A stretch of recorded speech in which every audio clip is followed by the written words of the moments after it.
বৈষম্য বিরোধী ছাত্র আন্দোলনের 3 জন প্রধান নেতা এখন মৃত্যুর সাথে পাঞ্জা লড়ছে। ঘটনা যুবলীগ ছাত্রলীগই ঘটাইছে, এটা আবার চলে আসছে যে ঘটনার পিছনেও যুবলীগ ছাত্রলীগ আওয়ামী লীগ। আর আহতদের মধ্যে সংগঠনটির জেলা শাখার যুগ্ম আহ্বায়ক শরীফুল ইসলাম আকাশের অবস্থা খুবই গুরুতর। প্রত্যক্ষদর্শী এবং সূত্র বলছে, গতকালকে রাত 9:30টার দিকে শহরের স্বাধীনতা প্রাঙ্গণ মাঠে বাণিজ্য মেলায় প্রকাশ্যে এই হামলার ঘটনা ঘটছে। একদম স্ট্যাপ করছে, ফাইরা ফেলছে, পেটের নিচে উজুরি মুজুরি। মাসব্যাপী বাণিজ্য মেলার শেষ দিনে ছাত্রনেতা শরীফুল ইসলাম আকাশ, মেহেদি হাসান, যুগ্ম সদস্য সচিব শেফাউর রহমান তারা মেলায় ঘুরতে যান। এ সময় একটি দোকানে এক নারীকে হেনস্থা করা হচ্ছিল দেখে তারা বাধা দেন। এতে ক্ষুব্ধ হয়ে একদল দুর্বৃত্ত তাদের উপর হামলা চালায়। হামলাকারীদের ছুরিকাঘাতে 3 জনেই গুরুতর আহত হয়। শরীফুল ইসলামের পেটের একটু উপর থেকে প্রায় 50টি সেলাই দেওয়া লাগছে। অন্য 2 জনকেও চিকিৎসা দেওয়া হচ্ছে। আর এই ঘটনার প্রতিবাদে রাতেই শহরের ডিবি রোডে বিক্ষোভ করে বৈষম্য বিরোধী ছাত্র আন্দোলনের নেতাকর্মীরা। পরে রাত 12টার দিকে তারা গাইবান্ধা সদর থানা ঘেরাও করে হামলাকারীদের দ্রুত গ্রেপ্তারের দাবি জানান। সংগঠনটির গাইবান্ধা জেলার শাখার যিনি আহ্বায়ক আছেন মাসুদ, তিনি বলছেন, ছাত্রলীগ যুবলীগের সন্ত্রাসীরা এই ঘটনা ঘটিয়েছে আর গণতান্ত্রিক আন্দোলন দমনের একটি ন্যাক্কারজনক প্রচেষ্টা আমরা দাবি জানাই। আর ওসি সাহেব বলছেন, এই ঘটনায় 3 জনকে আটক করছে, বাকিদের আটকের চেষ্টা চলছে। দেশ জুড়ে বিশাল নৈরাজ্য বিশৃঙ্খলা চলছে। আমরা ভাবি যে না ভাই, আগের যারা ছিল লুটপাটকারী রাজনীতিবিদ খুবই খারাপ, এখন যারা বসছে আমার অনেক ভালো। কিন্তু আপনি দেখছেন ক্ষমতার এই চেয়ার খুব আলাদা জিনিস। এই যে এত আলোচনা সমালোচনা, এর পরেও এই লোকটার কোন রকম প্রতিক্রিয়া আছে? লঙ্কায় যে যায় সেই রাবণ হয়। ওই দূর থেকে মনে করলেন গরিব অবস্থায় থাকায় খালি বড় লোকদের দোষ হয়, আর ওই চেয়ারে বসাই দিলে গরিব যখন মনে করলেন যে অযোগ্য লোক যখন যোগ্য একটা জায়গা পাইয়া যায়, আউলাই যায়। ভাই অনেকের নমুনে আমরা দেখছি। আসিফ নজরুল স্যার সারা বছর কি মিষ্টি মিষ্টি কথা বলতেন, এখন তিনিই তো সরকার। কি মানে কি করছেন? কোথায় কি হচ্ছে? খালি সংস্কার সংস্কার, মানে কি সংস্কার? কি আমরা কি দেখছি? সংস্কার আর উন্নয়ন। আওয়ামী লীগ সেটা ছিল উন্নয়ন। পানি খায় মানুষ, মানুষ নিরাপত্তা চায়, পেটে ভাত চায়। বাংলাদেশে যা ঘটে সবকিছু আওয়ামী লীগ ঘটায়। তো ওনার কথা কিন্তু কিছু অংশে সত্য, আবার কিছু অংশে যে আওয়ামী লীগ ঘটায় একটা মাইন্ড সেট আপ মানুষের মধ্যে হয়ে গেছে, এইটারও কিন্তু অপব্যবহার হচ্ছে। আইন শৃঙ্খলা পরিস্থিতি খারাপ, বিশেষ করে পুলিশ কেমন হবে। আমরা দেখেছিলাম যে ওই ডান্ডানিয়া রাস্তার মধ্যে বাড়ি দেওয়া পুলিশ যতটা ভাইরাল হয়েছে, ভাই এমনি বর্তমানে বাংলাদেশে পুলিশ দিয়া আসলে চলবে না। এটা যে যতই প্রশংসা করেন, রাইট নাও শক্ত হাতে ডান্ডা মেরে ঠান্ডা করতে না পারলে আইন শৃঙ্খলা পরিস্থিতি খারাপের দিকে যাবে। তো সুযোগ বোঝে যেহেতু আওয়ামী লীগের উপরে বারবার দোষ আসে, এবার অরিজিনালি কিন্তু কামসাইরা দিছে আপনার আওয়ামী লীগের নেতা কর্মীরা। পিরোজপুরের ইন্দুরকানি পুলিশের উপর হামলা চালিয়ে হেলাল খান নামক একজন আওয়ামী লীগ নেতা, তাকে ছিনিয়ে নিয়ে গেছে তার সমর্থক এবং স্বজনরা। যদিও বিষয়টা পণ্ডশ্রম বোঝেন তো, মানে আপনি একটা কাজ করলেন সারাদিন দৌড়ে, দিন শেষে রেজাল্ট 0। কারণ পুলিশের থেকে আপনি মামলার আসামি ছিনাই নিছেন, আবার আওয়ামী লীগ করেন।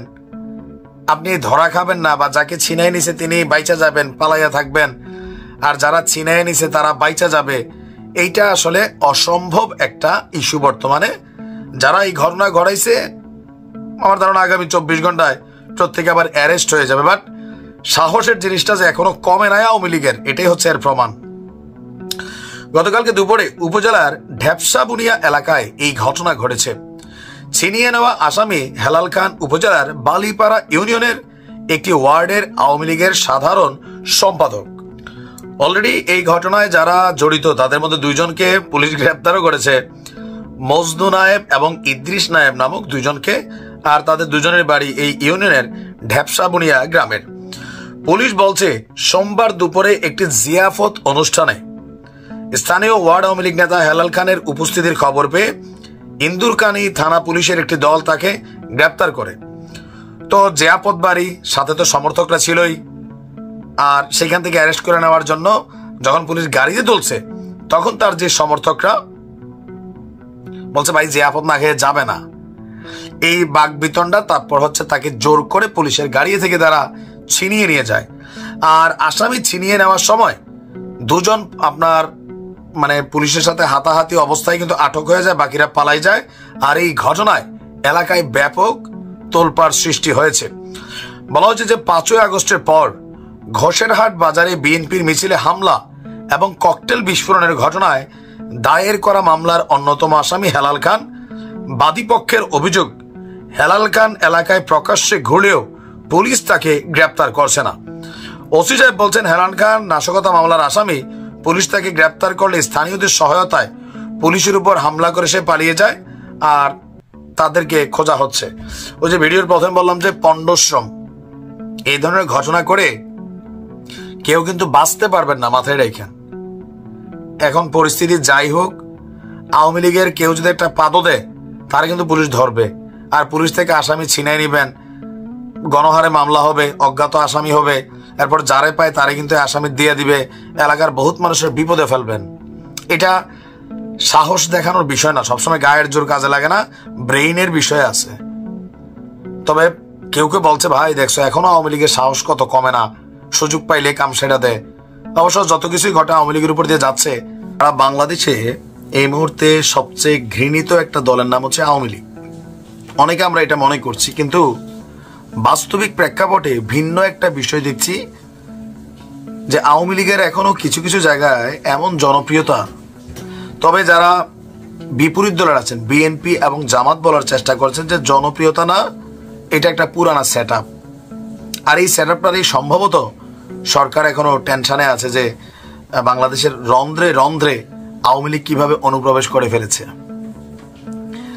শেখ হাসিনার পতনের পর আওয়ামী লীগ বাংলাদেশে একটা নিষিদ্ধ দল হিসাবেই কিন্তু এই মুহূর্তে আছে। দলীয় কার্যক্রম নাই, প্রচার প্রচারণার সুযোগ নাই, অপরাধ যারা করে নাই তারাও কোনো ধরনের কার্যক্রম চালানোর সুযোগ পাচ্ছে না। ইভেন সারা দেশ জুড়ে আওয়ামী লীগের কট্টর সমর্থকরা ছাড়া আওয়ামী বিরোধী বক্তব্য, আওয়ামী লীগের জুলাই আগস্টের যে অপরাধ সেগুলো নিয়ে আলোচনা, তারপর হচ্ছে জুলাই আগস্টের অভ্যুত্থানের সেই দৃশ্যপটগুলোকে মানুষের মস্তিষ্কে তাজা করে আওয়ামী লীগের প্রতি ঘৃণা তৈরি করার যেই মানে যতটুকু আয়োজন আছে সবটাই চলছে। বাট এর মাঝখানেও আওয়ামী লীগের এই বিশাল বিজয় ভিন্ন বার্তা দিচ্ছে। দর্শক, গেল 5ই আগস্টের পর বাংলাদেশের বিভিন্ন জায়গায় জেলা আইনজীবী সমিতির যে নির্বাচনগুলো হচ্ছে, ম্যাক্সিমাম এ পর্যন্ত 90% জেলা আইনজীবী সমিতির নির্বাচনে আওয়ামী লীগ সমর্থক যারা আছেন তাদের বিশাল বিজয় হচ্ছে।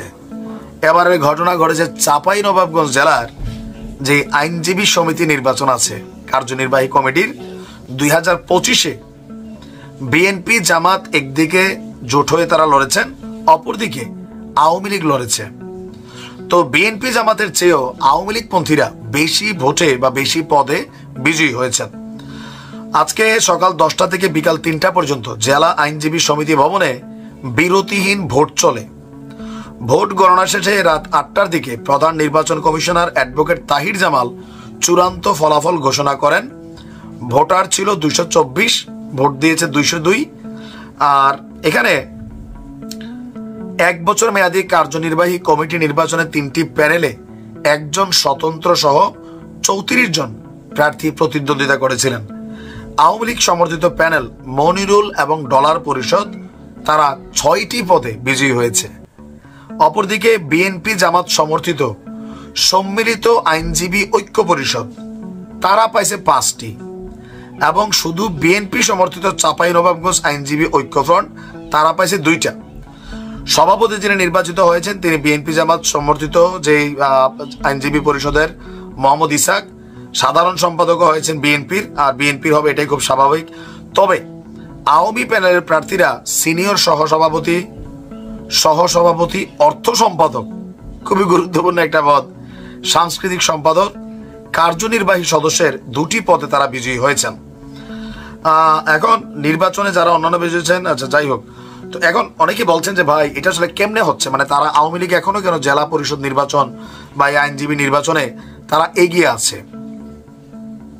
এখানে যারা নির্বাচন করছে, এখন তো একটা ফ্রেশ নির্বাচন হচ্ছে।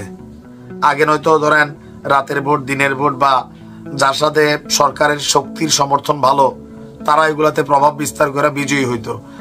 এখন একদম ফ্রেশ নির্বাচনে আওয়ামী লীগ যখন বিভিন্ন জায়গায় এই ধরনের জয় পাচ্ছে, অনেকের মনে প্রশ্ন উঠছে যে নির্বাচন যদি অরিজিনাল আওয়ামী লীগ অংশগ্রহণ করে তাহলেও কি ভোটের মাঠে এরকম একটা জনসমর্থন রয়ে গেল নাকি? এরকম কিছু ঘটতে পারে নাকি? আপনার কি মনে হয়? যদিও আওয়ামী লীগের নির্বাচন করার স্বপ্ন এই মুহূর্তে সরকার পূরণ করবে না, বা একটা ভেজাইলা প্রসেসিং এর মধ্যে পড়ে গেছে। এর বিরুদ্ধে প্রথম লড়াই শুরু হয়েছিল 1947-এর পরে, সেটা হচ্ছে 52 ভাষা আন্দোলন। রাষ্ট্রভাষা বাংলা চাই, মাতৃভাষা বাংলা চাই। তো অবশেষে 1971, তারপরে লম্বা সময় এই দেশ থেকে উর্দুভাষী লোকেরা উঠা গেছিল। কিন্তু হঠাৎ করে এই সরকারকে অনেক দিকে পজিটিভ দেখা পাকিস্তান খুঁজা খুঁজা একটা প্রস্তাব নিয়ে আসছে। প্রস্তাবটা কি? বাংলাদেশে যে পাকিস্তানের হাই কমিশনার আছেন, ওনার নাম হচ্ছে, আমি যদি একটু দেখি, সৈয়দ আহমেদ মারুফ। তিনি গতকালকে চট্টগ্রাম বিশ্ববিদ্যালয়ে ভিজিট করতে গিয়েছিলাম। সেইখানে গিয়া চট্টগ্রাম বিশ্ববিদ্যালয়ের যিনি উপাচার্য আছেন তার কাছে একটা প্রস্তাব রাখছেন। প্রস্তাবটা কি? যে আপনারা চট্টগ্রাম বিশ্ববিদ্যালয়ে উর্দু ভাষার যে একটা বিভাগ আছে ওই বিভাগটা চালু করেন। এখন প্রশ্ন হচ্ছে, তা আমরা যে তোমাদের এই শত্রুর ভাষা চালু করব, এটা কি সম্ভব?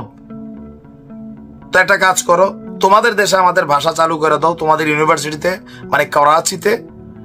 তো পাকিস্তানের হাই কমিশনার বলছে যে অলরেডি নাকি করাচিতে তাদের যে ইউনিভার্সিটি আছে, করাচি বিশ্ববিদ্যালয় সম্ভবত, সেইখানে বাংলা বিভাগ চালু আছে। যেহেতু তাদের দেশে বাংলা বিভাগ চালু আছে, সো আমাদের দেশে তারা এই উর্দু বিভাগটা চালুর জন্য প্রস্তাব নিয়ে আসছে। তো এইটাতে নানান মানুষের নানান মন্তব্য। আমার ব্যক্তিগত মন্তব্য, এই উর্দু বিভাগ দরকার নাই ভাই। দেখেন, পাকিস্তানপন্থী যারা আছেন এই দেশে, অনেকেই পাকিস্তানপন্থী, যারা এখনো মনে করে পাকিস্তানের সাথে স্বাধীনতা দরকার ছিল না, আমরা এক থাকতাম। তো আবার অনেকে আছে দাদাপন্থী, মানে ভারত যাই করুক ভারত নিয়ে কথা বলা যাবে না। বাট আমাদের অবস্থান ভারত নিয়ে সমালোচনার জায়গায় 100-তে 100, পাকিস্তান নিয়ে সমালোচনার জায়গায়ও 100-তে 100, আবার যেটাতে সম্পর্ক করা জরুরি সেইখানেও সাপোর্টিং 100-তে 100। আমি ব্যক্তিগতভাবে বাংলাদেশে এই পাকিস্তানের উর্দু ভাষার বিভাগটা চালুর পক্ষে না। এটা ভাষার শহীদদেরকে অপমান করা হবে। আমি মনে করি এটা কোনোভাবেই অ্যালাউ করার সুযোগ নাই। তো বলতে পারেন যে ভাই, পাকিস্তানে যে বাংলা ভাষা আছে থাকুক, আমরা তো গিয়ে পাকিস্তানের লুট করি নাই। আজকে বাংলাদেশের একটা জায়গা তৈরি হয়েছে, বাংলা ভাষা ইন্টারন্যাশনালি স্বীকৃতি পাইছে, তো সেই জায়গায় এটা থাকতেই পারে। ইংরেজি যেমন সারা বিশ্বে চলে, কিন্তু পাকিস্তানের উর্দু ভাষা এইটা বাংলাদেশে চালু করার পক্ষে না আমি। আপনি কি মনে করেন? কমেন্টে লিখুন।